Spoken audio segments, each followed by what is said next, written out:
Hello, my name is Paul Mushene, and the paper that I've selected is entitled Beauty and Burst: Remote Identification of Encrypted Video Streams.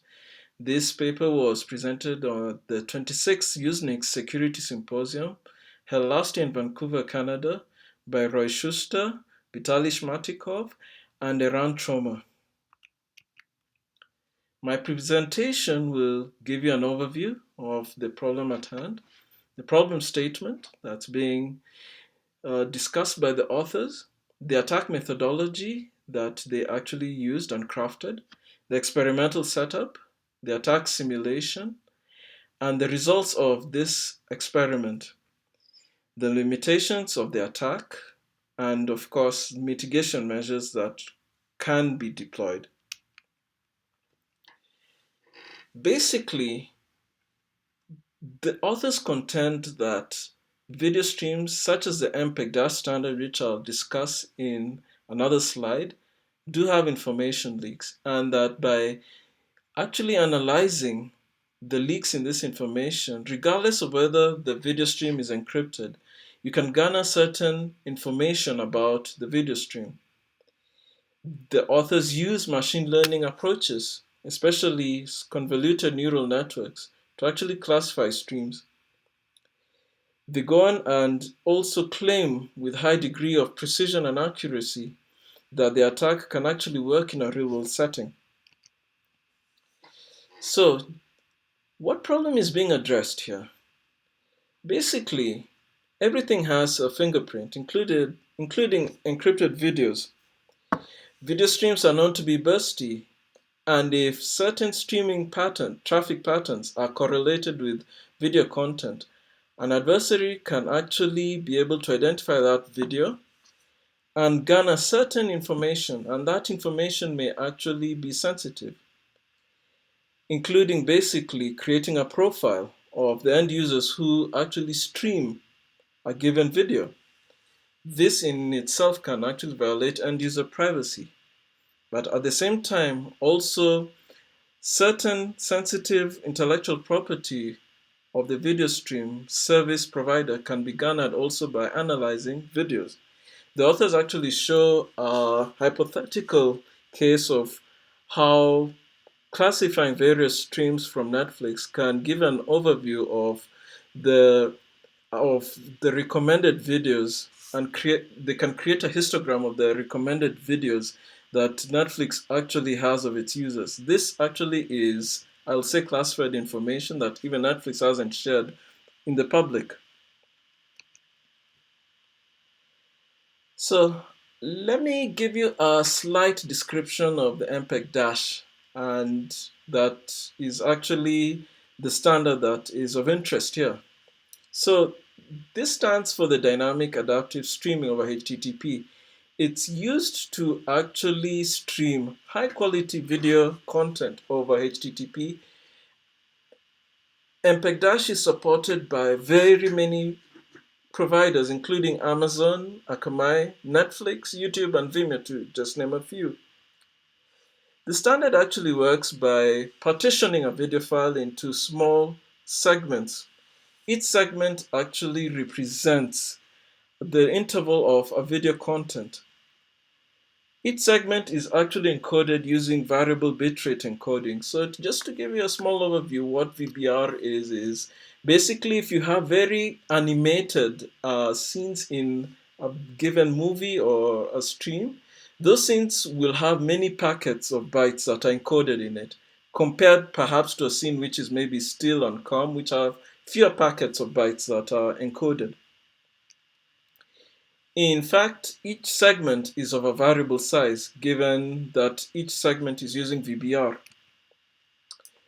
MPEG-DASH is actually vulnerable, and this is because at the heart of the standard, and this is an inherent problem, there are certain content-dependent packet bursts. So basically how the streaming works is that initially buffer is filled, and that is basically a user's buffer is filled, and then in a steady state, packets are sent in bursts, and given certain techniques, you can actually be able to garner certain characteristic of packet bursts.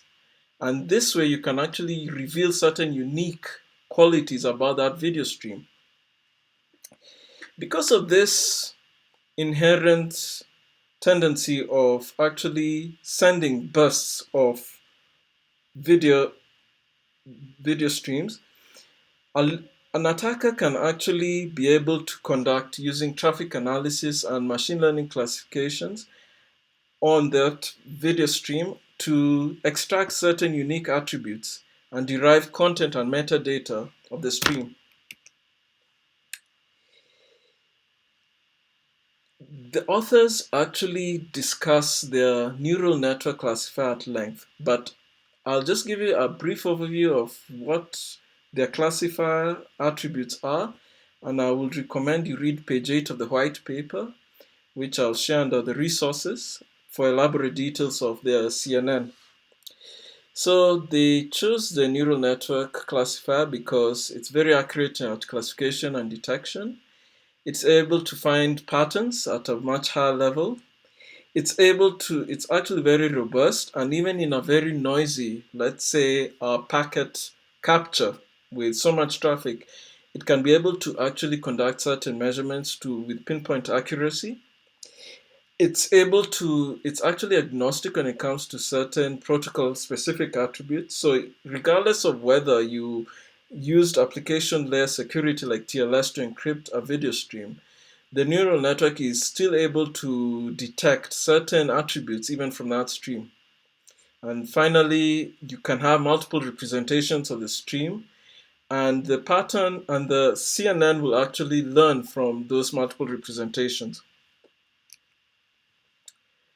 So, to give you an overview, the authors actually talked about the attack scenarios that can be deployed by an attacker in order to capture and measure video stream attributes. So, one of them is an on path attack. This is basically the classical man in the middle attack, whereby you have a malicious access point, or you can tap the network cables and actually sniff packets and capture them and be able to analyze those packets.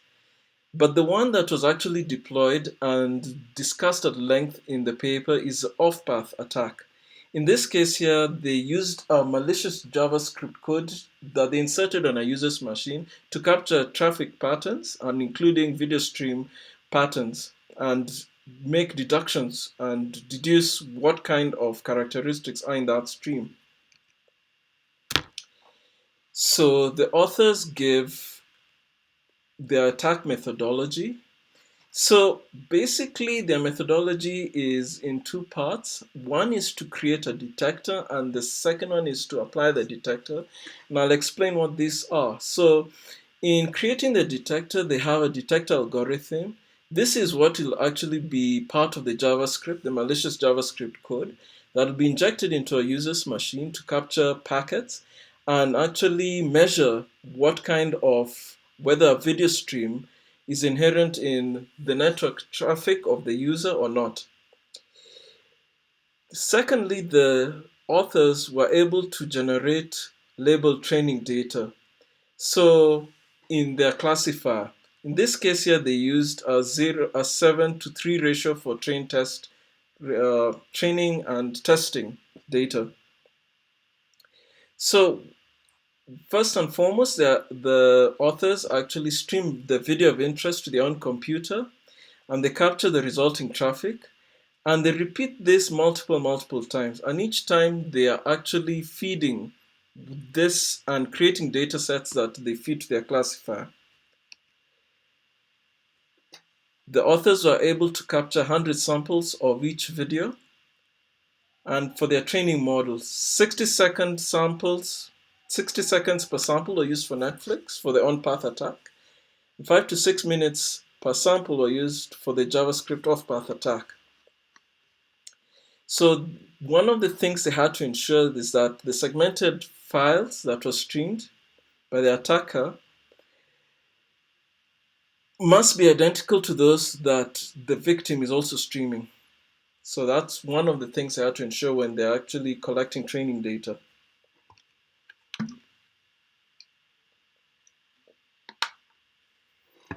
Okay, so the second part of the methodology was applying detectors. So what they did is, using a detector algorithm, they injected a malicious JavaScript code and conducted traffic analysis to measure what's on the victim's network.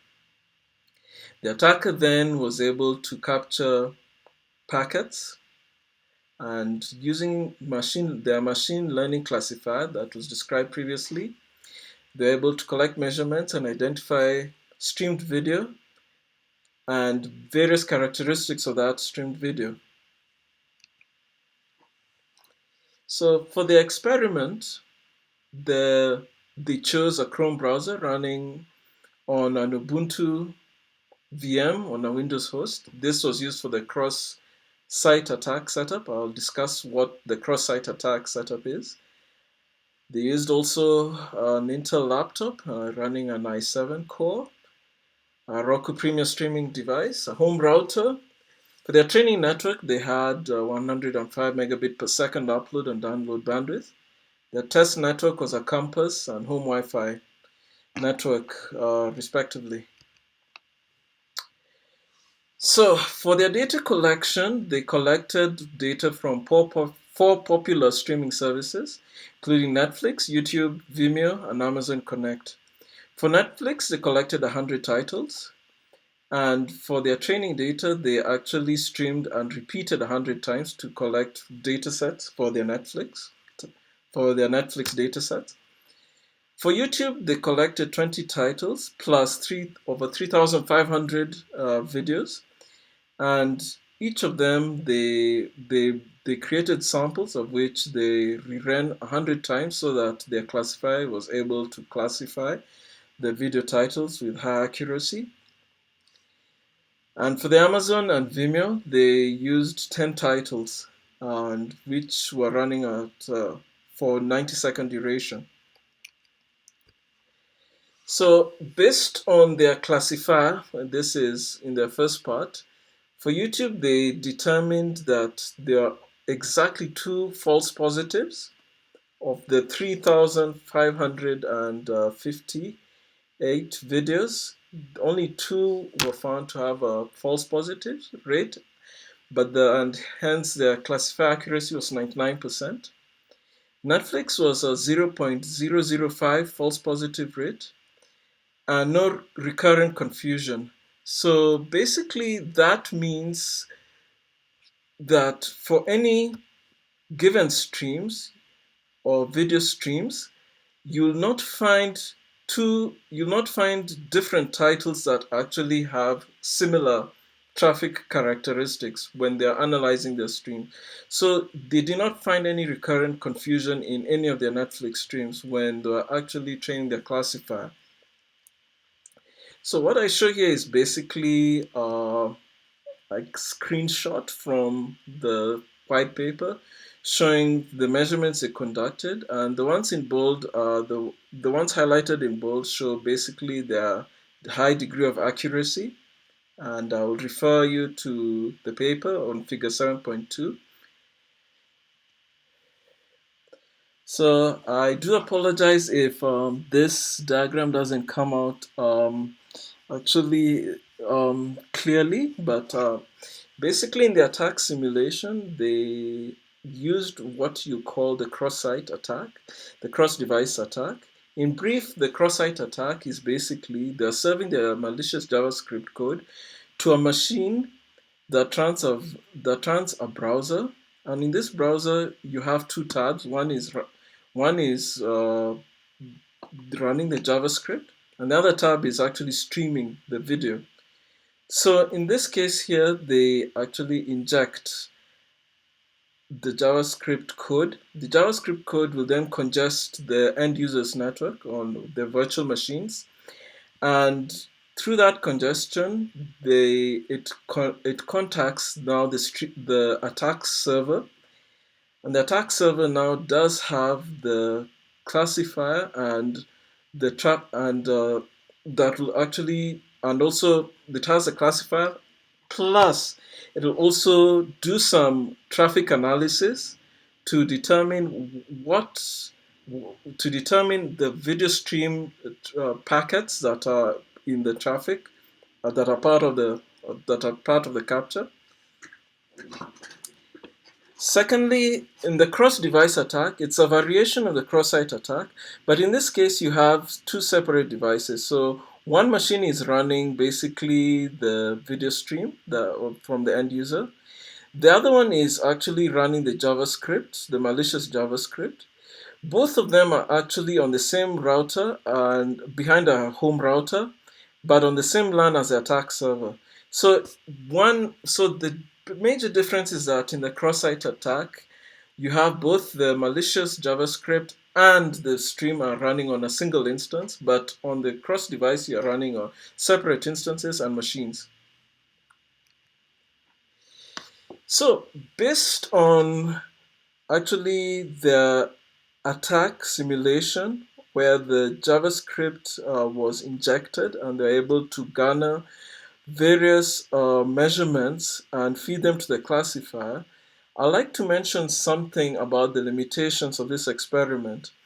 So basically, the attack relies on two assumptions: that the attacker can measure bursts in a victim's video stream. So that is basically an attacker is capable or understands maybe intricacies of measuring certain encrypted video streams and conducting traffic analysis on them, and plus also machine learning techniques. And that the pattern of bursts is similar to what an attacker observed when streaming the same title. So those are the two major assumptions. However, this attack will only work well if perhaps the traffic features garnered are coarse-grained. That basically means you have maybe certain things like the number of packets that are sent per second, the type of packets that are also being sent and received. So those coarse-grained features are what will enable the attack to work. If you actually introduce noise that can vary the traffic to a significant degree, then the attack may not work well. And the other limitation is that in order to congest the victim's machine, the attacker needs a high bandwidth connection. So if you have maybe lower bandwidth, the attack may not actually be successful. So more limitations with this attack scenario and also the simulation that was used is that if the streams are basically encoded differently than the ones that were used in the training in the classifier. So you have a different encoding on the classifier, but also you have the same stream perhaps of a title or movie, but then you use a different encoding for the classifier, and the end user has a different encoding from that of the attacker. Then even this attack is actually going to fail. If, for example, even if the user maybe also re-encodes the video from previously, from what the attacker had previously detected, the attack is also likely to fail. And one of the biggest limitations and bottleneck is that data collection is actually very tedious. You need to collect to collect many samples, and then you have to rerun them multiple times on the classifier. This consumes a lot of resources and it takes a long time to actually get very accurate results. So that is also one of the limitations of this attack. So in summary, for the cross-site attack, using the CNN classifier and after performing the traffic analysis and capturing the stream using the malicious JavaScript code, they are able to garner an accuracy of 93.7%. So the classifier was able to garner that of all those encrypted video streams, that there was a match of 93.7%. And basically, they continuously adjusted the confidence threshold of the classifier in order to reduce the number of false positives. For the cross-device attack, using the same classifier, they garnered a much higher accuracy of 96.5% of identifying the content that was in those encrypted video streams. So I'm going to discuss a bit about the mitigation measures and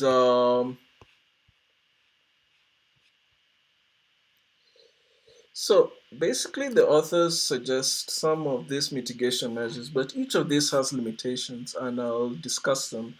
One of them is changing the variable bitrate to constant bitrate. So basically, because video streams are bursty and you have certain scenes that perhaps you require a much higher encoding than other scenes, so why not have a constant bitrate instead of actually varying them? So this will actually eliminate the leak, but not entirely.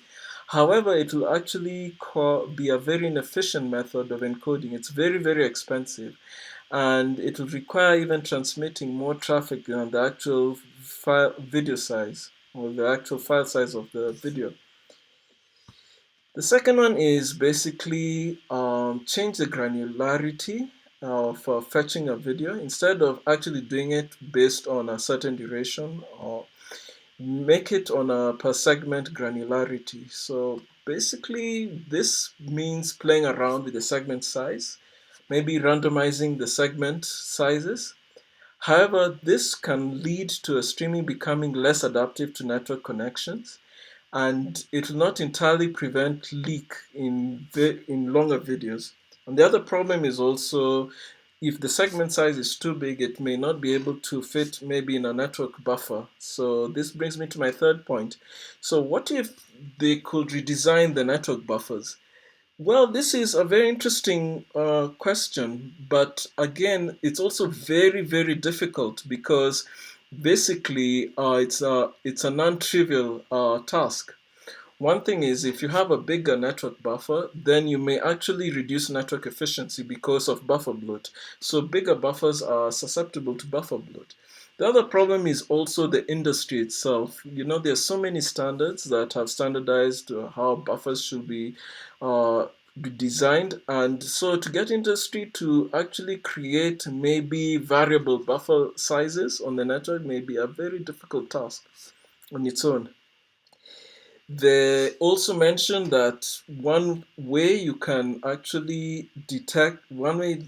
you can mitigate is by detecting and containing congestion attacks.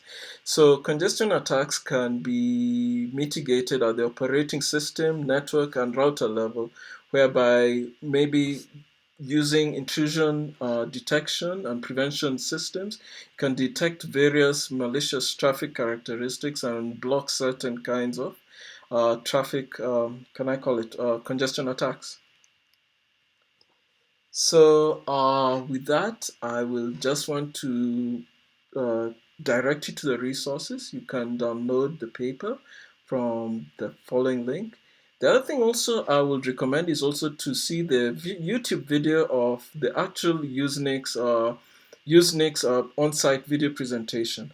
It will give you even much more in-depth and an in-depth view of basically the problem that has been discussed. So I would like to say thank you, and this is the end of my presentation.